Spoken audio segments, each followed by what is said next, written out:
आज आम्ही सुरगाणा तालुक्याचे शिवपांधन रस्ते मोकळे करण्यासाठी सुरगाणा तालुका कमिटी या तहसील कार्यालय ह्या ठिकाणी निवेदन देण्यासाठी उपस्थित झाली।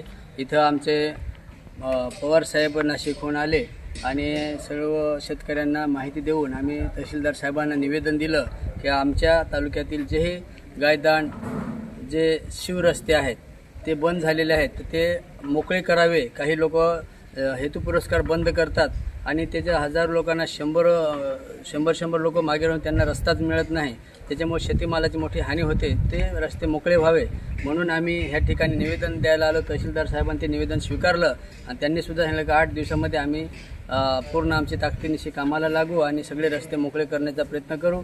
जिथं काही अडचण असेल त्या ठिकाणी आम्ही मदत करू असं तहसीलदार साहेबांनी आम्हाला आश्वासन दिलेलं आहे। आम्ही त्यांचे सुरगाणा तालुका कमिटी यांच्या वतीने आभार मानतो आणि पुढील कामासाठी आम्ही सगळे त्यांनाही सहकार्य करू, त्यांनी आम्हाला सहकार्य करावं अशी अपेक्षा करतो आणि थांबतो।